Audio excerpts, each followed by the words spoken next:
சொல்றாரு, இல்ல யாரோ என்ன தொட்டு என்னிடத்திலிருந்து வல்லமை புறப்பட்டு அவங்க சுகத்தை பெற்றுக்கொண்டார்கள்.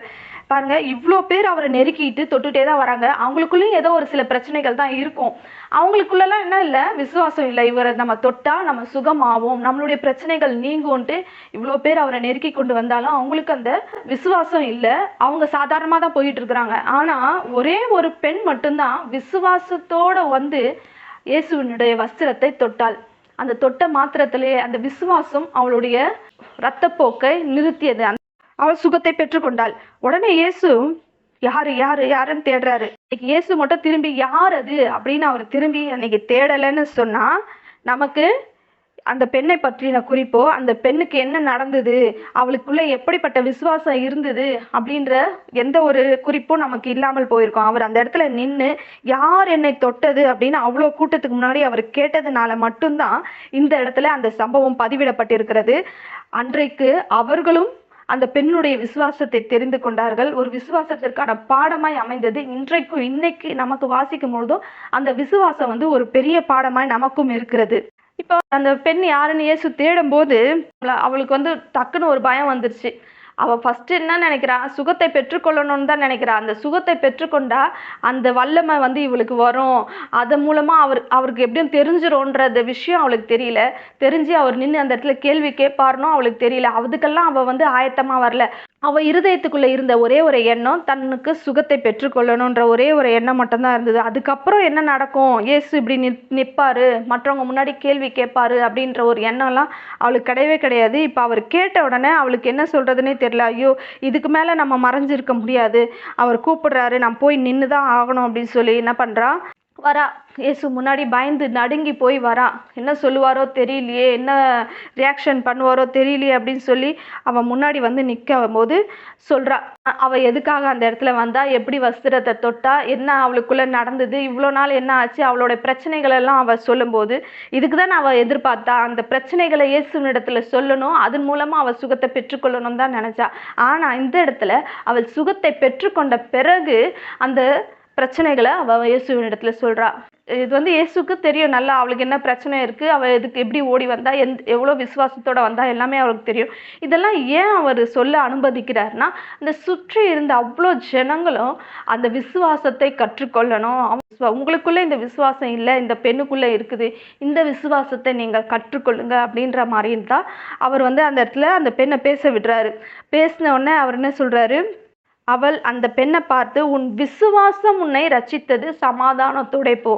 யாரோட விசுவாசம் ரட்சித்தது? உன்னுடைய விசுவாசம் தான் உன்னுடைய இந்த நோயிலிருந்து உனக்கு விடுதலை ஆச்சு.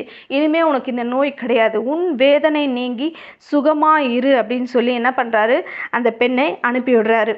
மத்தேயு 8:17 சொல்லப்பட்டிருக்கிறபடி, அவர் தாமே நம்முடைய பலவீனங்களை ஏற்றுக்கொண்டு நம்முடைய நோய்களை சுமந்தார் என்று ஏசாயா தீர்க்கதரிசியினால் உரைக்கப்பட்டது நிறைவேறும்படி இப்படி நடந்தது. அந்த பெண்ணினுடைய பலவீனங்களை அவர் தாமே அன்றைக்கு தம்முடைய வஸ்திரத்தின் மூலம் ஏற்றுக்கொண்டு அவருடைய குணமாக்குதலின் வல்லமையினாலே அந்த பெண்ணை சுகப்படுத்தினார். என்ன ஆச்சு, ஒரு டிரான்சாக்ஷன் நடந்திருக்கு. அவள் வஸ்திரத்தை தொடும்பொழுது அவளுடைய பலவீனம்லாம் இயேசுவிடத்துல போய் இயேசுனுடைய வல்லமையும் சுகமாக்குதல் அந்த குணமும் அவளுக்கு வந்து விடுகிறது. அந்த இடத்துல அவள் சொஸ்தமாகிறாள். இப்போ பலவீனமான பெண் எப்படி சுகமானான்னு நம்ம பார்த்தோம். அடுத்து 6 இயேசு தான் வளர்ந்த ஊராகிய அந்த கலிலேயாவுக்கு போறாரு. அந்த இடத்துல ஓய்வு நாள்ல ஜெப ஆலயத்துல என்ன பண்ணிட்டு இருக்காரு, பிரசங்கம் பண்ணிட்டு இருக்கிறாரு. அவருடைய பிரசங்கத்தை கேட்ட எல்லாரும் என்ன பண்றாங்க, ஆச்சரியப்படுறாங்க. இவர் என்ன இப்படி பிரசங்கம் பண்றாரு, ஏன் ஆச்சரியப்படுறாங்க? வாசிப்போம் 3ஆம் வசனம், மார்க்கு 6 3. இவன் தச்சன் அல்லவா, மரியாளுடைய குமாரன் அல்லவா, யாக்கோபு, யோசே, யூதா, சீமோன் என்பவர்களுக்கு சகோதரன் அல்லவா, இவன் சகோதரிகளும் இங்கே நம்மிடத்தில் இருக்கிறார்கள் அல்லவா என்று சொல்லி அவரை குறித்து இடரல் அடைந்தார்கள். இப்போ இவங்களுக்கெல்லாம் என்ன ஒரு காரணமா இருக்குது, இவர் யாரு? தச்சனுடைய மகன். இவர் வந்து தச்சனா இருந்தாரு. இத்தனை வருஷமா இவர் ஒரு பிரசங்கியாரா இல்லை, ஒரு தீர்க்கதரிசியா இல்லை, ஒரு சுகமாக்குறவரா இவர் வாழல.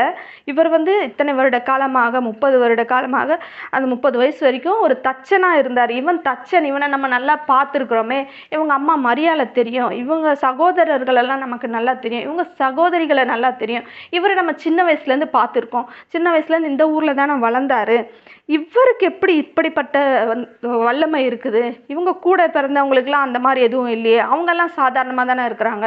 இவருடைய சகோதரர்கள்லாம் சாதாரணமாக இருக்கிறாங்க, மரியாள் அவங்க தாயும் சாதாரணமாக தான் இருக்கிறாங்க. ஆனால் இவருக்குள்ளே மட்டும் எப்படி இவ்வளோ அதிகாரமான வார்த்தைகள் வருது வாயிலிருந்து?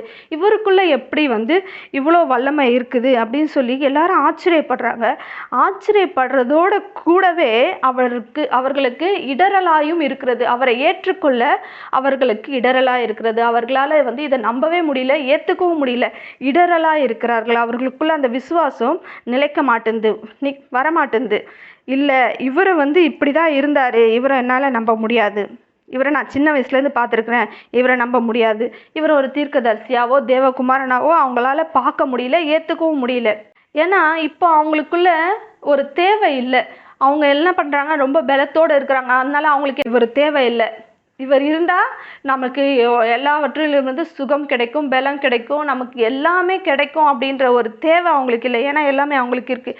இதுக்கு முன்னாடி பார்த்தோம்ல, அந்த பெண், அவளுக்கு ஒரு தேவை இருந்தது. அவள் தன்னுடைய சரீரத்தில் ஒரு சுகம் தேவையாக இருந்தது. அதனால் இயேசுவை தேடி ஓடி வரா, விசுவாசத்தோடு ஓடி வரா, நான் போனால் சுகம் ஆவேன்ட்டு. ஆனால் இவங்களுக்கு வந்து அப்படிப்பட்ட தேவை எதுவும் இல்லாததுனால இவர் வந்து இயேசு அவர்களுக்கு தேவைப்படலை. ஏதோ ஒரு தேவை இருந்தால் தான் நமக்கு அதோட மதிப்பு தெரியும் இல்லையா? இப்போ இவங்களுக்கு எந்த தேவையும் இல்லாததுனால இயேசுவோட மதிப்பு அவங்களுக்கு தெரியல. அதனால இயேசு என்ன பண்ணுறாரு, அவர் வளர்ந்த ஊரில் ஒரு சில அற்புதங்களை மட்டும் செஞ்சுட்டு அவர் அங்கேருந்து புறப்பட்டு வேற ஊருக்கு போயிடுறாரு. அவர்களுடைய அவ்விசுவாசத்தை குறித்து அவர் ஆச்சரியப்பட்டார் என்று 6ஆம் வசனம் சொல்லுகிறது. இப்படிப்பட்ட அவ்விசுவாசிகளாக இருக்கிறார்களே அப்படின்னு சொல்லி இயேசுவுக்கு ஆச்சரியமா இருக்கு. அதனால அவர் என்ன பண்றாரு, அங்கிருந்து போறாரு. உள்ளத்துல விசுவாசத்தோடு அவரை தேடி வருகிறவர்களை அவர் எப்படிப்பட்ட பலவீனத்திலிருந்தும் விடுதலையாக்க அவர் வல்லவரா இருக்கிறார்.